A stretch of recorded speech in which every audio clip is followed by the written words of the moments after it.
Have you ever wondered what it would be like to carry the weight of knowing the future? Especially when that future is filled with unimaginable horror.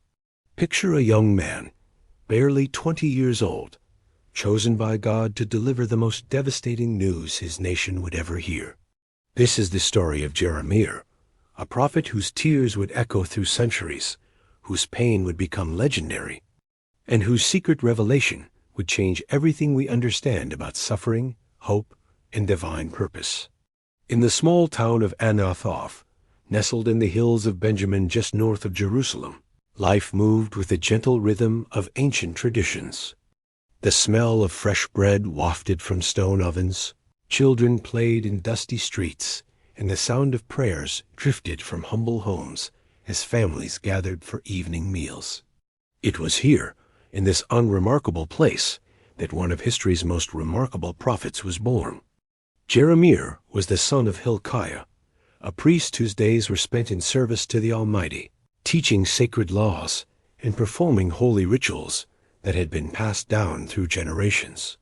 The boy grew up surrounded by scrolls of Scripture, the soft glow of oil lamps during evening prayers, and the comforting presence of a father who spoke often of God's faithfulness to his people. Yet nothing in his peaceful childhood could have prepared him for the burden he would soon carry. The kingdom of Judah in those days teetered on the edge of chaos. King Josiah, though young and well-intentioned, struggled to reform a nation that had strayed far from its spiritual roots. Idol worship had crept into every corner of society like a disease, corrupting hearts and minds that had once been devoted to the one true God. Meanwhile, political tensions simmered as neighboring powers grew stronger and more threatening with each passing year. Egypt to the south cast hungry eyes toward Judean territory, while from the north, whispers spoke of a rising empire called Babylon, whose armies moved like locusts, consuming everything in their path. But in Anathoth, young Jeremiah knew little of these greater concerns. His world consisted of helping his father with daily tasks, learning the ancient prayers, and occasionally walking to the town well to fetch water for their household.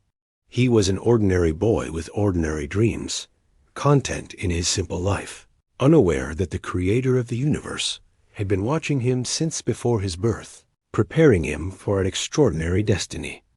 On what seemed like any other morning, as golden sunlight painted the hillsides and birds sang their dawn chorus, Jeremiah set out with a clay water jar balanced carefully in his hands.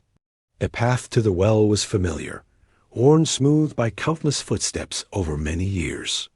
He walked slowly, enjoying the cool morning air and the peaceful silence that surrounded the town before its people began their daily activities. As he approached the well, something strange began to happen. The air around him seemed to grow heavier, charged with an energy he had never experienced before. The wind, which had been gentle and warm, suddenly felt different against his skin. His heart began to beat faster, though he couldn't understand why. The water jar in his hands trembled slightly as an inexplicable fear mixed with awe washed over him. Then he heard it. A voice, clear and unmistakable, it coming from nowhere and everywhere at once.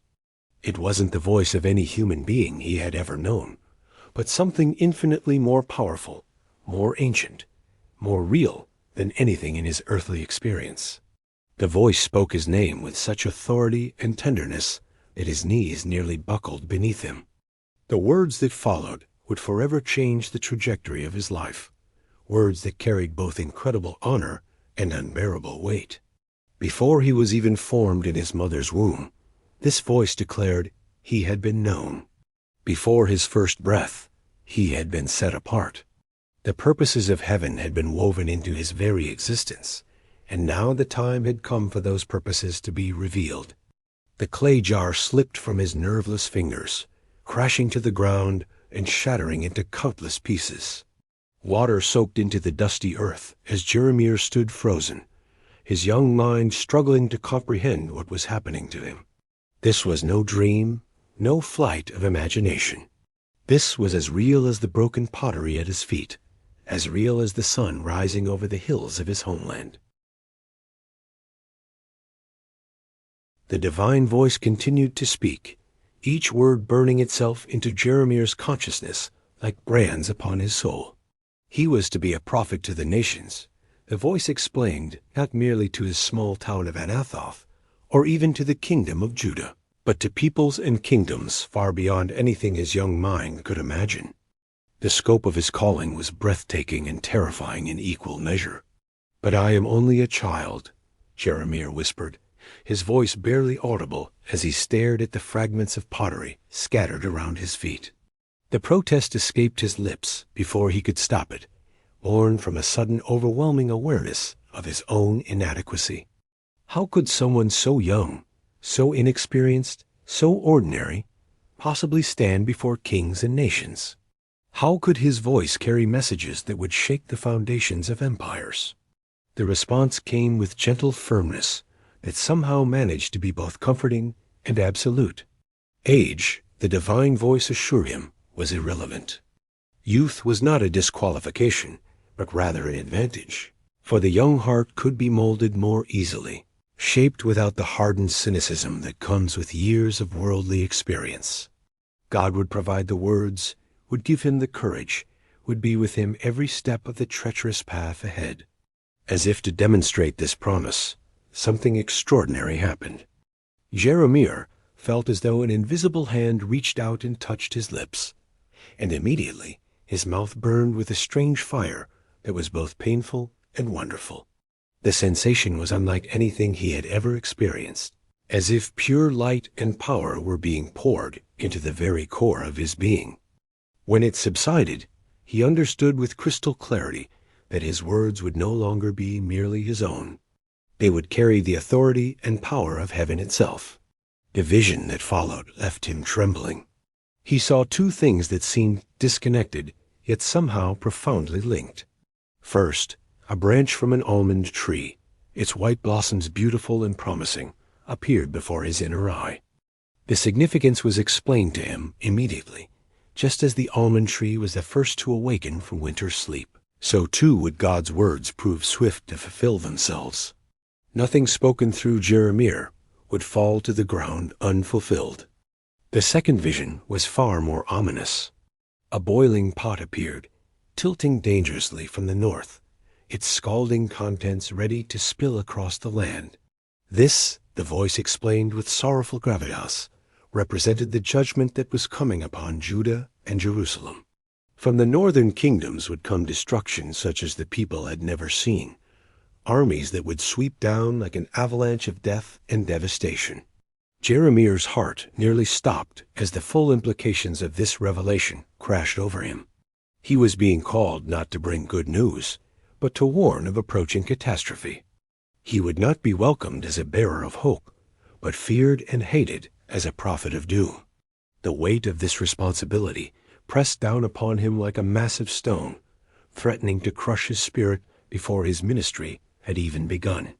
Yet even as despair threatened to overwhelm him, the divine voice continued with specific instructions that both clarified and complicated his mission.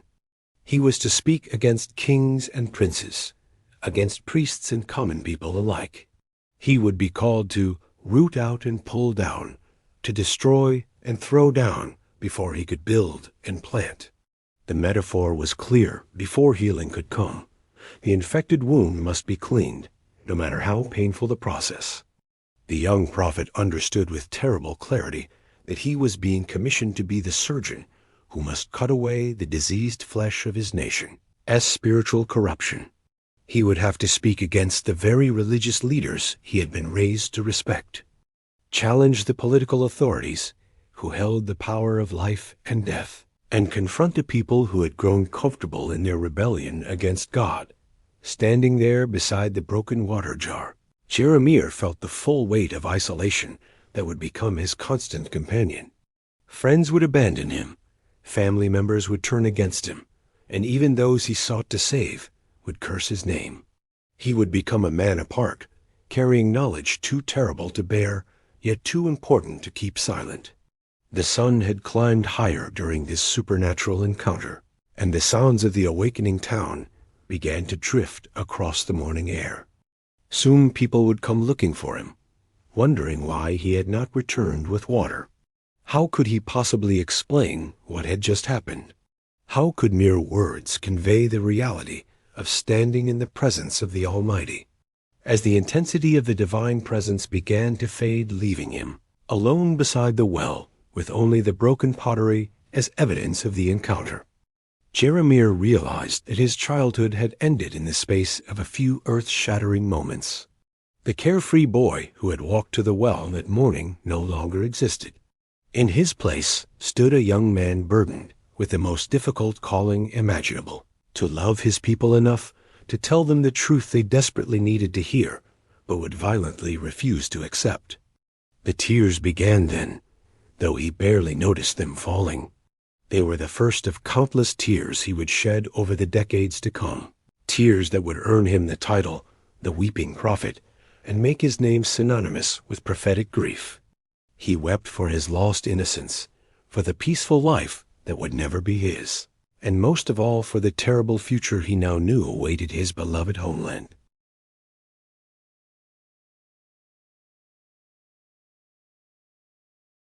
With trembling hands, Jeremiah gathered the broken pieces of the water jar, each fragment cutting into his palms like sharp reminders of how dramatically his world had just shattered.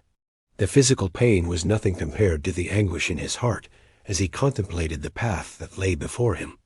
Yet even in his overwhelming fear and sorrow, he felt a strange peace beginning to settle over him, the peace that comes from knowing one's purpose. However difficult that purpose might be, the walk back to his father's house seemed to take an eternity. Each step felt weighted with the enormous responsibility now resting on his young shoulders. How could he tell Hilkiah what had happened? How could he explain that his son was now chosen to deliver the most devastating prophecies in Israel as history? The closer he came to home, the more the magnitude of his calling pressed down upon him like a physical force. Hilkiah was waiting in the courtyard, his weathered face creased with concern as he saw his son approaching empty-handed, his clothes dusty and his eyes red with tears. The older priest had served God faithfully for decades, had witnessed many spiritual encounters in his time. But nothing had prepared him for what he saw in his son's face that morning, a mixture of terror, awe, and profound sadness that seemed far too mature for someone so young. "My son," Hilkiah said gently, placing his hands on Jeremiah's shoulders, "what has happened to you?" The words poured out then, tumbling over each other in their urgency, as Jeremiah described the divine encounter by the well. He spoke of the voice that called his name, the burning touch upon his lips, the visions of the almond branch, and the boiling pot. With each detail, Hilkiah's expression grew more solemn, for he recognized the unmistakable signs of a genuine prophetic calling. Yet even as pride swelled in the father's heart, for what greater honor could come to a family than to have one of their own chosen as God's messenger, a deep sorrow also took root. Hilkiah knew the scriptures, knew the stories of the prophets who had come before. He understood better than his son what lay ahead: rejection, persecution, loneliness, and the terrible burden of speaking unpopular truths to a rebellious people. "The Lord has indeed chosen you, my son," Hilkiah said finally, his voice heavy with both blessing and mourning. "From this day forward, your life belongs not to yourself, but to the one who called you. You must be strong, for the path of a prophet is the loneliest road a man can walk." The next several months passed in intensive preparation. Hilkiah took it upon himself to deepen his son's understanding of the scriptures, spending long hours teaching him the history of Israel, the laws of Moses, and the prophecies of those who had come before. Jeremiah learned about Isaiah, who had served in the courts of kings, and Hosea, whose very marriage had become a living parable of God's relationship with his unfaithful people. He studied the words of Amos, the shepherd prophet who had fearlessly confronted the wealthy elite, and Micah, who had foretold the destruction of Jerusalem itself. Each story served as both inspiration and warning. The prophets had been honored by posterity, but in their own time they had been scorned, threatened, and often forced to flee for their lives. Jeremiah began to understand that accepting God's call meant accepting a life of perpetual conflict with the world around him. As word of his calling began to spread through the small community of Anathoth, reactions were mixed. Some of the older residents remembered the prophecies of Isaiah and Micah, and they received the news with a mixture of fear and respect. Others, particularly the younger men who had grown up with Jeremiah, found it difficult to believe that their childhood friend had been chosen for such an exalted role. The skepticism in their eyes cut deeply, for it gave him a taste of the far greater rejection he would face in the years to come. The first public prophecy came sooner than anyone expected. Jeremiah was barely 21 when the word of the Lord came to him with such force that he could not contain it. The message was simple yet profound. Disaster was coming from the north, and the people must turn from their wicked ways or face the consequences of their rebellion against God. Standing in the town square of Anathoth, his voice shaking with nervousness and divine authority, Jeremiah delivered his first public message. He spoke of idol worship that had corrupted the land, of social injustice that cried out to heaven, of religious leaders who had led the people astray. His words were like arrows, finding their mark in guilty consciences and rebellious hearts. The reaction was immediate and hostile. People who had known him since childhood now looked at him with suspicion and anger. How dared this young upstart presume to judge their way of life? Who did he think he was to criticize the established order? The very neighbors who had once smiled at him in the streets now whispered behind his back, questioning his sanity, his motives, and his right to speak such harsh truths. But the most painful rejection came from his own extended family. His cousins, uncles, and other relatives in Anathoth felt that his prophecies brought shame upon their community. They reasoned that if God truly intended to judge the nation, surely he would not choose someone from their insignificant village to deliver such momentous warnings. Jeremiah's prophecies made them uncomfortable, challenging their comfortable assumptions about their relationship with God and their security as his chosen people. The isolation began to take its toll. Night after night, Jeremiah lay awake wrestling with doubts and fears. Had he truly heard from God, or was he simply a deluded young man caught up in his own imagination? The burden of carrying such devastating news about the future weighed heavily on his spirit, made worse by the constant criticism and rejection from those he loved most. Yet each time he considered abandoning his calling, the word of the Lord would come to him again with renewed force, confirming his mission and strengthening his resolve. Sometimes the messages came through visions, sometimes through dreams, and sometimes simply as an inner knowing that could not be denied. Each divine encounter reminded him that his comfort and popularity were insignificant compared to the urgent need to warn his people of the approaching judgment. The 13th year of King Josiah's reign marked a turning point that would forever change the trajectory of Jeremiah's ministry. Political tensions across the ancient Near East had reached a boiling point, with the Assyrian Empire crumbling under pressure from the rising Babylonian forces. Egypt, sensing opportunity in the chaos, began making aggressive moves northward, while smaller nations like Judah found themselves caught between these competing superpowers like grass beneath the feet of fighting giants. It was during this turbulent period that Jeremiah received what would become one of his most significant and controversial prophecies. The vision came to him while he prayed in the early morning hours, when the world was still shrouded in darkness, and his mind was most receptive to divine revelation. What he saw filled him with such horror that he collapsed to the ground, his body shaking uncontrollably as the images burned themselves into his consciousness. He saw Jerusalem, the holy city of David, reduced to smoldering ruins. The magnificent temple, where his father had served for so many years, lay in complete destruction, its sacred vessels carried away as plunder. The streets that had once bustled with merchants, Pilgrims and children at play were now littered with corpses and debris. Most shocking of all, he witnessed foreign soldiers, not Egyptian or Assyrian, but warriors bearing the standards of Babylon marching through the devastated city as conquerors. The emotional impact of this vision was devastating. Jerusalem was not just any city to Jeremiah.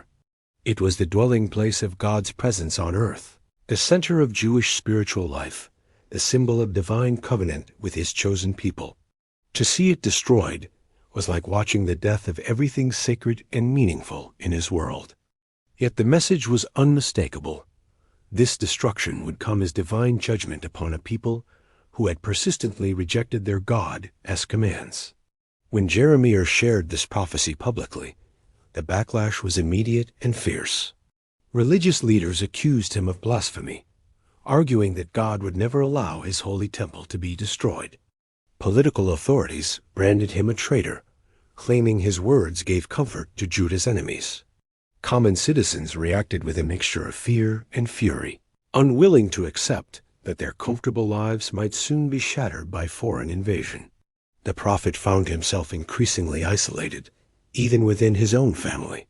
His relatives in Anathoth, already embarrassed by his earlier pronouncements, now viewed him as a dangerous radical whose words could bring unwanted attention from the authorities. They began plotting against him, seeking ways to silence his voice before his prophecies could bring disaster upon their community.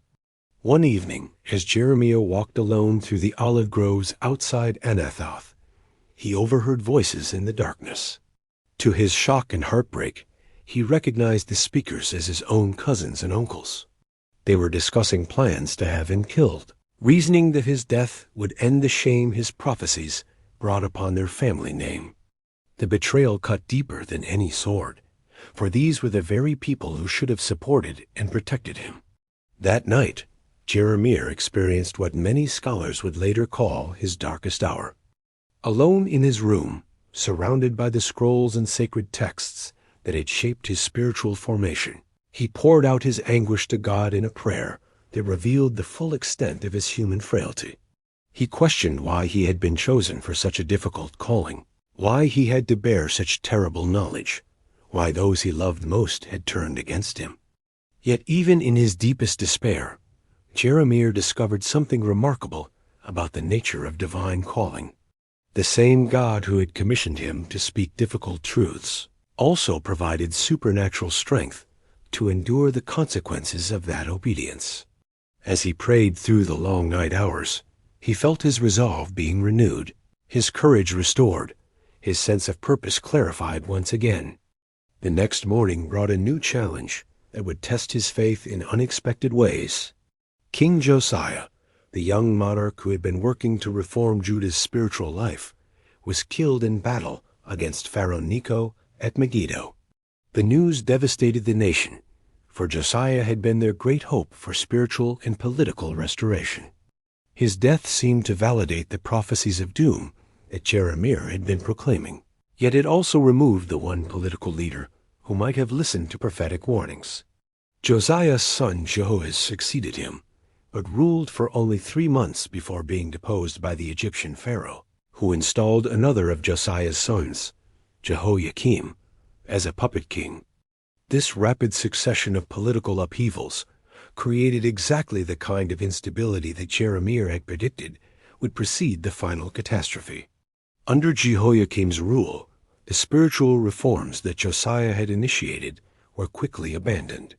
Idol worship returned with a vengeance, social injustice flourished unchecked, and the religious establishment became increasingly corrupt. The new king showed little interest in spiritual matters, preferring to focus on building projects that would enhance his own prestige while burdening the people with heavy taxes. It was during this period that Jeremiah received one of his most dramatic prophetic commands. He was instructed to take a clay jar to the valley of Ben Hinnom, just outside Jerusalem, where he would deliver a message of such devastating clarity that it would leave no doubt about the approaching judgment. The symbolism was perfect. Just as a potter's vessel could be shattered beyond repair, so too would the kingdom of Judah be broken in a way that could never be undone.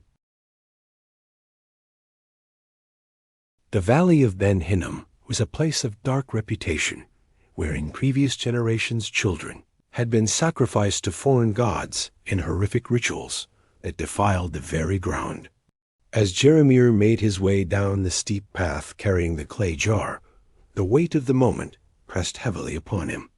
This would be no ordinary prophecy, but a dramatic demonstration that would crystallize the fate of his nation in a single, unforgettable act. A small crowd of religious leaders and curious onlookers had followed him, perhaps expecting another of his verbal warnings that they could dismiss or debate. Instead, they witnessed something far more powerful and terrifying. Standing in the shadow of Jerusalem's walls, Jeremiah began to speak with a voice that carried both divine authority and deep personal anguish. He recounted the sins of the people, their worship of false gods, their oppression of the poor, their corruption of justice, their rejection of divine law. Each accusation fell upon the listeners like hammer blows, building toward a climax that would leave them speechless. Then, at the moment when his words reached their most intense pitch, Jeremiah raised the clay jar high above his head and hurled it against the rocky ground with such force that it exploded into countless pieces. "Thus says the Lord of hosts," he declared, his voice echoing off the valley walls. "Even so will I break this people and this city, as one breaks a potter's vessel that cannot be made whole again." The silence that followed was deafening. The shattered pottery lay scattered at their feet like a prophetic jigsaw puzzle of destruction, each fragment representing some aspect of the coming catastrophe. The visual impact of the demonstration accomplished what words alone had failed to do. It made the abstract concept of divine judgment suddenly, terrifyingly real. The reaction was swift and violent. Religious authorities, who had merely argued with Jeremiah, as previous prophecies now saw him as a clear and present danger to public order. Led by Pashur, the chief officer of the temple, they had the prophet arrested, beaten, and placed in stocks overnight as both punishment and public humiliation. The physical pain of the beating was nothing compared to the spiritual anguish Jeremiah experienced during those long hours of public shame. Passers-by mocked him, children threw stones, and former friends crossed the street to avoid being associated with the disgraced prophet. It seemed as though heaven itself had abandoned him to face the consequences of his obedience alone. Yet it was during this darkest moment that Jeremiah experienced one of the most profound spiritual revelations of his ministry. As he hung in the stocks, his body aching and his spirit nearly broken, he felt the presence of God more powerfully than ever before. The divine voice that had called him years earlier now spoke words of comfort and promise that sustained him through the night of suffering. He was reminded that every true prophet had faced rejection and persecution. Moses had been opposed by his own people, Elijah had fled for his life, and Isaiah had been murdered by an evil king. Suffering was not a sign of divine displeasure, but rather proof that he was faithfully fulfilling his calling to speak truth to a world that preferred comfortable lies. When morning came and he was finally released from the stocks, Jeremiah's first act was to seek out Pashur and deliver a personal prophecy that chilled the blood of all who heard it. The man who had ordered his beating would live to see the very catastrophes he had refused to believe, would witness the destruction of everything he held dear, and would die in exile far from the land he claimed to serve. The years that followed brought a steady escalation of political instability and spiritual decline. King Jehoiakim proved to be everything Jeremiah had warned against: a weak, corrupt ruler who made disastrous alliances and ignored prophetic counsel. When the prophet delivered a scroll containing written prophecies of judgment, the king contemptuously cut it to pieces and burned it in his fireplace, showing utter disdain for divine warnings. This act of defiance marked a point of no return. If the king himself would openly mock God's word, what hope remained for national repentance? Jeremiah watched with growing despair as his beloved homeland rushed, headlong toward the very destruction he had been commissioned to warn against.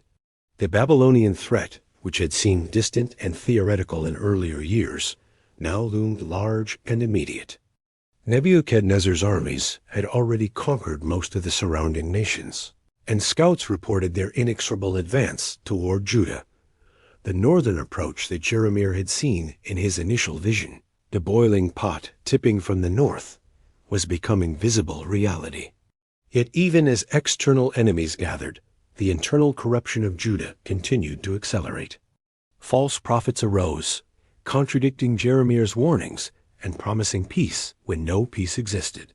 These smooth-talking deceivers told people what they wanted to hear, assuring them that God would never allow his holy city to fall, and that the current troubles were merely temporary setbacks. The contrast between these false prophets and Jeremiah could not have been more stark. While they spoke of prosperity and security, he wept over the approaching devastation. While they enjoyed popularity and royal favor, he faced increasing hostility and isolation. While they accumulated wealth and influence, he possessed nothing but the terrible burden of truth. The final test of Jeremiah's prophetic ministry came with devastating swiftness. In the 9th year of King Zedekiah's reign, the armies of Nebuchadnezzar finally arrived at the gates of Jerusalem, just as the prophet had foretold decades earlier. The sight of Babylonian siege engines surrounding the holy city should have vindicated Jeremiah's warnings. Yet instead of repentance, it sparked a desperate search for someone to blame. King Zedekiah, weak and indecisive, found himself trapped between competing advisors. Some urged him to surrender to Babylon and accept vassal status, while others demanded resistance to the death. In his desperation, the king who had previously ignored Jeremiah's prophecies now secretly summoned the prophet for private consultations, hoping for some word of divine deliverance that would never come.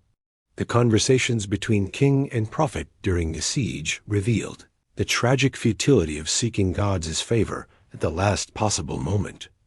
Zedekiah wanted reassurance. Some promised that the city would be spared, that the temple would remain standing, that his throne would endure. Instead, Jeremiah could only repeat the same message he had been proclaiming for 40 years. Surrender to Babylon was the only path to survival. This counsel was viewed as treason by the military leaders and court officials, who still believed they could resist the siege successfully. They accused Jeremiah of weakening the morale of the defenders, of encouraging desertion, of serving as a Babylonian agent within the city walls. The irony was bitter. The man who loved Jerusalem more than his own life was branded a traitor for trying to save whatever could still be saved. The siege lasted 18 months, during which the city endured horrors that fulfilled Jeremiah's most terrible prophecies. Food became so scarce that people resorted to eating anything they could find. Disease spread rapidly through the overcrowded, unsanitary conditions. Children died in their mothers' arms, while the wealthy hoarded whatever provisions remained. The social order collapsed as desperation drove people to acts they never could have imagined in normal times. Through it all, Jeremiah remained in the city, sharing the suffering of the people he had tried so desperately to save. He could have fled before the siege began, could have sought refuge in Egypt or some other distant land. Instead, he chose to remain with his people in their darkest hour, even though many of them still viewed him as the cause of their troubles rather than their would-be deliverer. The end came suddenly.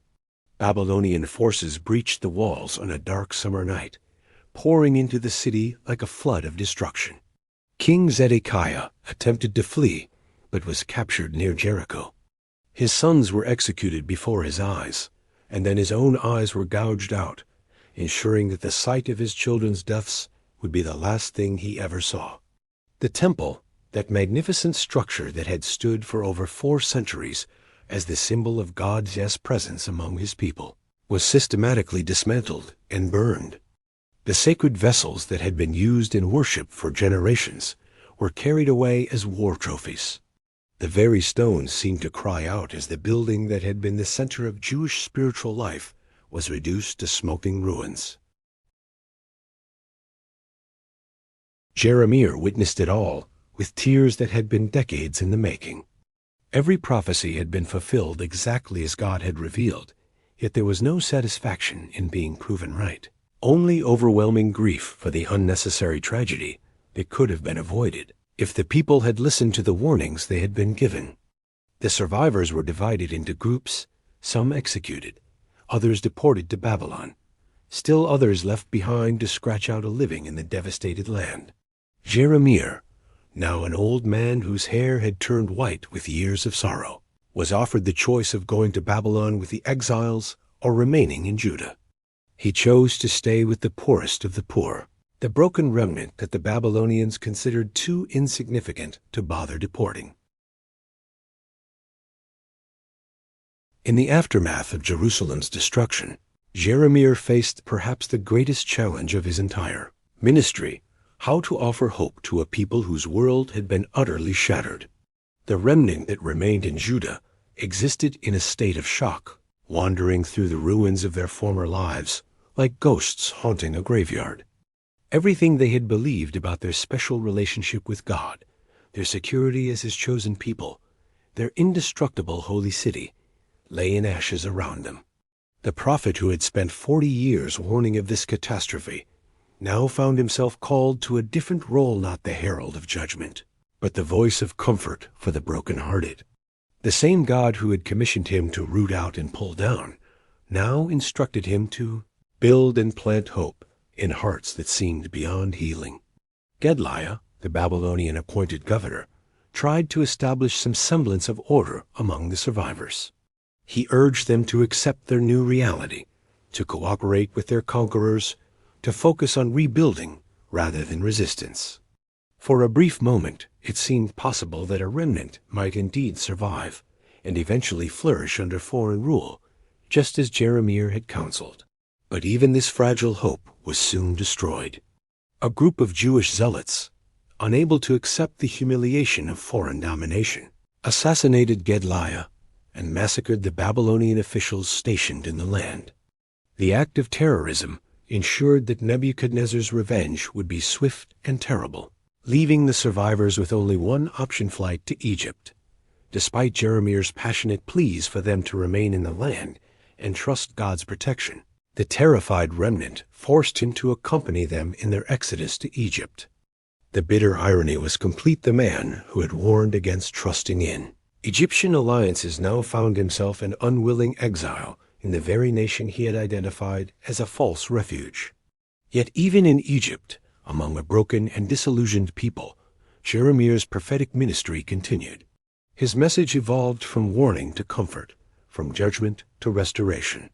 He began to speak of a new covenant that God would make with his people, written not on stone tablets, but on human hearts. This covenant would be internal rather than external, based on personal relationship rather than ritual observance. The vision of restoration that emerged from Jeremiah's later prophecies was breathtaking in its scope. He foresaw a time when the exiles would return from Babylon, when Jerusalem would be rebuilt more gloriously than before, when the temple would be restored and divine worship renewed. But more than physical restoration, he prophesied of spiritual renewal, a time when people would know God personally and intimately, when his law would be their natural inclination rather than an external burden. This message of hope beyond judgment became Jeremiah's greatest legacy. The weeping prophet who had carried the burden of predicting disaster also became the herald of ultimate restoration. His tears of sorrow would eventually give way to tears of joy as God's purposes worked themselves out through the dark corridors of history toward an ultimately glorious destination.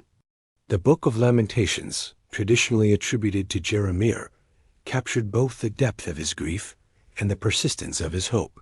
In some of literature's most powerful verses, he poured out the anguish of watching everything beautiful and sacred reduced to rubble. Yet even in the darkest passages, threads of hope appeared, reminders that God's compassions never fail, that his mercies are new every morning, that his faithfulness endures forever.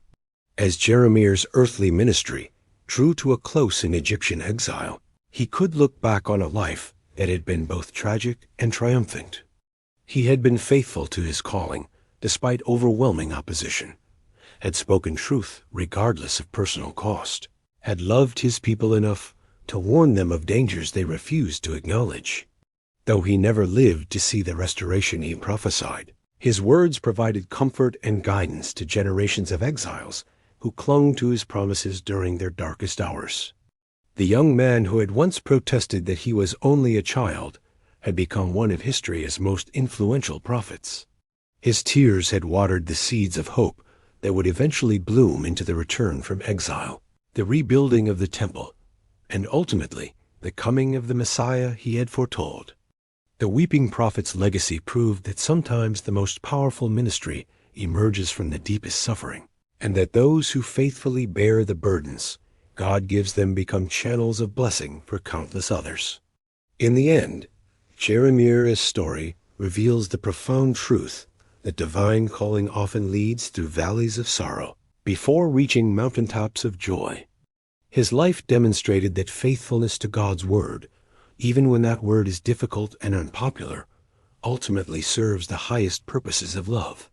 The prophet who wept over judgment became the herald of mercy, proving that God's ultimate intention is always restoration, renewal, and the triumph of hope over despair.